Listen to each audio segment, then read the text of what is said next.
上期吉米为了修复自带魂环的2019款沃尔沃 VN6760，在几百英里外的密西西比州中部又淘到了一台2020款的 VN6760车头。当将卡车拖回家后，吉米准备将两台车的各自优点进行融合，以此来打造出一台全新的 VN6760。而这期将重点打造修复车头部分，但在此之前，吉米准备先整合车架，如两个车架上的车胎可以做择优选择，这样又能为吉米节约一大笔资金。由于有了前面近1年的维修经验，所以现在像拆卸车胎什么的，完全是分分钟就能轻松搞定。拆下的车胎与轮毂成色较好的会被留下来继续使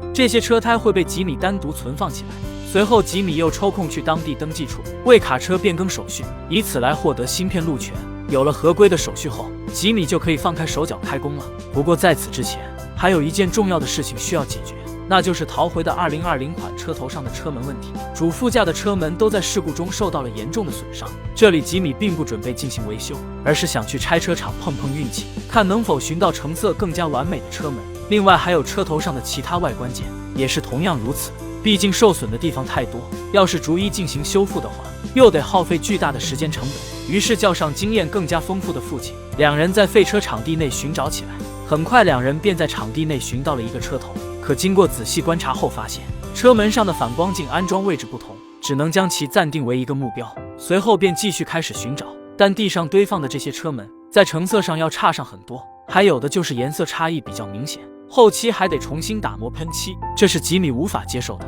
最终两人在场地内转了大半圈，也没有找到两人觉得最满意的主副车门。当然这里面含有型号、价格、颜色的因素。无奈之下，两人只能对发现的第一个车头下手。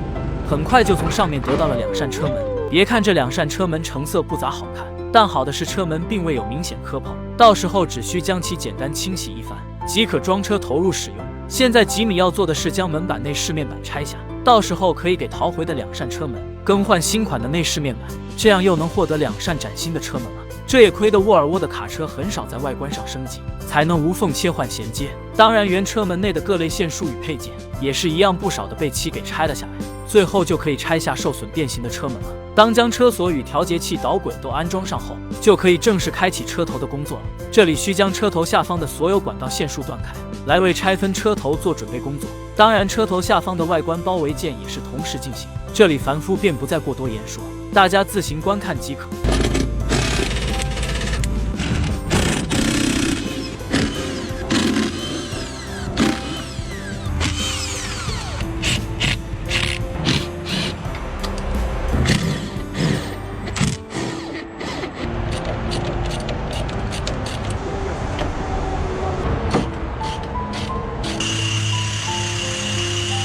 当将车头与车架的所有固定螺栓都拆除后，即可使用叉车来实施分离工作。这期间可容不得有丝毫松懈，因为要是一个操作不好，就会对车头造成2次伤害。最终在2父子的默契配合之下，总算是将车头给拆分了下来。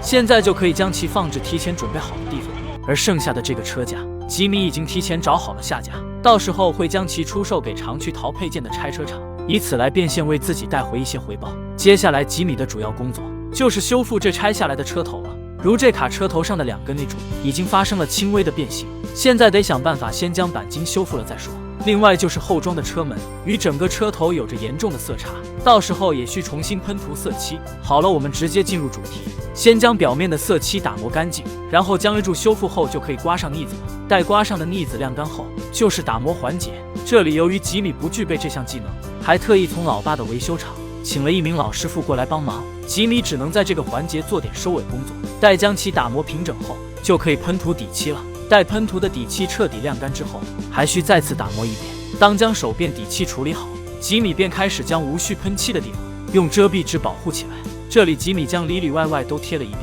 防止驾驶室内被波及到。随后才开始进行色漆的喷涂。当将色漆喷涂完时，已经是傍晚左右了。第2天一大早，吉米便赶来查看喷涂的色漆，只见喷漆后的内柱已经焕然一新。现在就该修复车顶了。由于车顶是玻璃纤维材质，所以吉米准备到拆车厂寻找一个车顶来进行拼接，当然只是修复损坏的那一部分。可到了拆车厂却发现并未测量尺寸，只好再次返回自家维修厂，开始拆分车头里的卧铺车厢，来得到具体损坏的位置与面积。最终，吉米耗时小半天的时间，才断开了里面的面板卡扣，顺利将驾驶室内的内饰面板与储物柜给拆分了下来，让车顶的窟窿彻底显现了出来。此时能看到受损的面积远超肉眼所见，如此巨大的面积，无疑增加了修复的难度。确定了准确的受损面积后，吉米再次返回到了拆车厂内，很快就发现了这次的下手目标，就是这辆副驾驶已经没有的 VNL760。因为拿下这种已经报废的车头，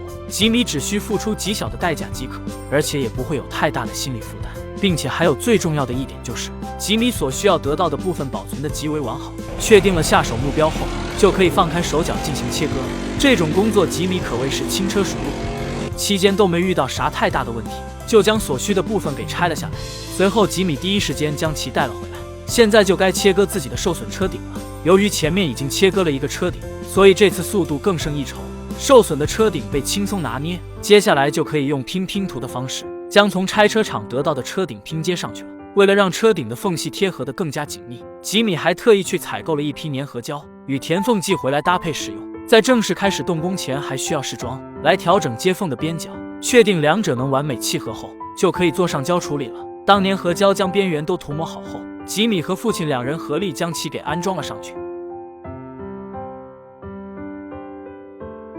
此时能看到这次的拼接是非常成功的，所留下的缝隙完全在吉米的接受范围之内，并且后部的接缝也在同一水平线上，这就有利于接下来的补缝工作了。这里吉米采用的依然是用玻璃纤维来修补，因为只有这样才能保证车顶的强度。待修补的玻璃纤维晾干时，就能将其略微打磨一遍，随后就是刮上腻子，然后再次反复打磨。当达到喷涂底漆的标准后，就可以进行底漆的喷涂了。现在整个车头的第一修复阶段就大功告成了。此时谁还能联想到这个车头竟是拼接而成的？此时吉米的心情就像头顶的天空一样，已经兴奋到无法自拔了。因为这台 VNL760已经修复了快2年时间，总算是来到了最后的冲刺阶段。车头与车架的融合已经近在咫尺，在接下来的时间里，吉米开始再次打磨底漆，因为这里关系到最后的成品是否完美，还有就是清洁工作也是重中之重，就连一些细小的缝隙也不能放过。另外，由于吉米手里的色漆暂时不足，所以车头的喷漆会分为几个阶段来完成。第一阶段就是现在处理的车顶区域，这里吉米前后花了几天的时间，才将车顶的打磨工作完成。待将整个车顶都打磨平整后，就可以使用遮蔽纸将天窗、侧窗与前挡风玻璃保护起来了。而老爹这边也没闲着，已经在开始调制新的色漆了。随后就到了车顶的收尾环节，当然这里的喷漆还是不出意外的，交给了经验丰富的老爹来完成。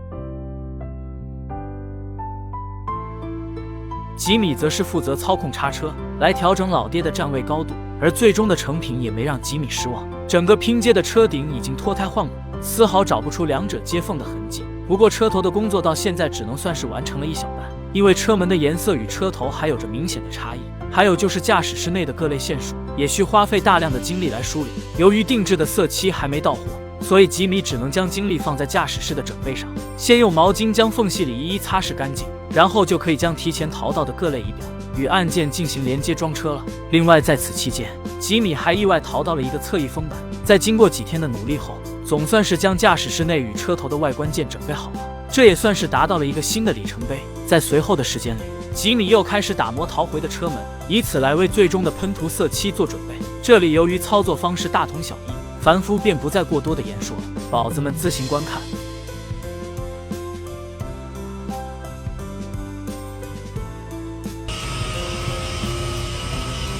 当将两扇车门都打磨后，还是老规矩，刮上腻子、喷涂底漆等步骤。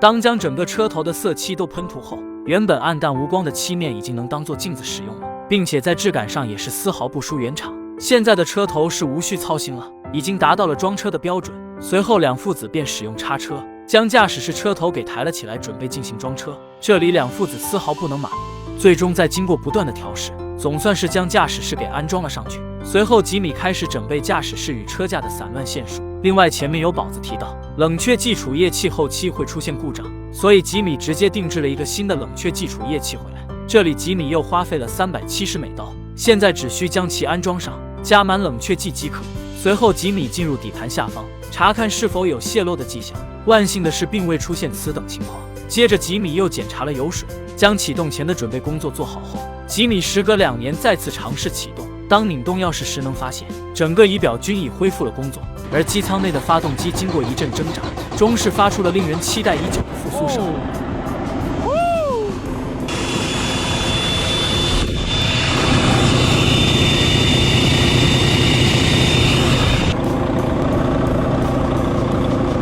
但由于发动机几年未曾运转，导致仪表盘上出现了许多故障码。不过这些都是小问题，到时候开去经销商那里消除即可。好了，这期就到此结束了。下期吉米将会为这辆沃尔沃 VN-760淘一套运动包围侧裙，并领取合规的牌照，开启自己新的运输篇章。